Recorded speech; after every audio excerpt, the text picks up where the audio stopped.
Alright guys, this is MarkBoy360 with another video, and today's going to be my top 5 faces in wrestling. And coming in at number 5, of course, was Ricky the Dragon Steamboat. I don't think he's ever been a heel in his entire career. Great face, had the look, had the skills, great in-ring performer. Him and Ric Flair had amazing matches, and him and Savage at WrestleMania 3. But Ricky Steamboat was awesome. Coming in at number 4, I'm going to say, of course, Hulk Hogan. Was a good face, had the charisma, also had the look. Wasn't the greatest wrestler in the ring. Promos were great. And basically always had the same match, but hey, Hogan was Hogan. Coming in at number 3, to me, one of the great heels of all time, one of the great faces of all time, I should say, is the American Dream, Dusty Rhodes.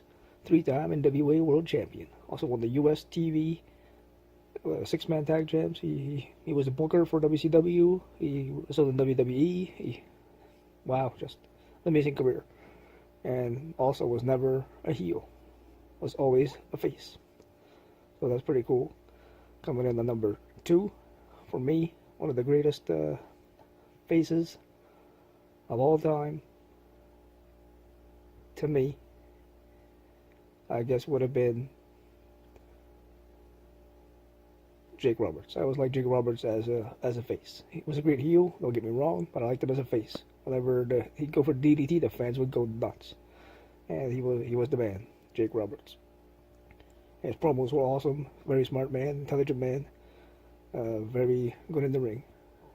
And of course, coming in at number 1, to me, was my favorite wrestlers. One of my favorite wrestlers in the 80s and 90s, the Ultimate Warrior. To me, he was the man. Ran 150 miles to the ring, and had the energy. Just the crowd could feed off his energy, and it was just awesome. Wasn't the greatest guy in the ring or the worker in the ring. I think he was a little better than Hogan, wrestling-wise. And his promos were nuts and off the wall, but that was awesome. I always liked his promos. That was awesome. 2 honorable mentions I have on this list. Of course, it's Bret the Hitman Hart. I know he was a heel when he started with the Hart Foundation, and as a face, he was awesome.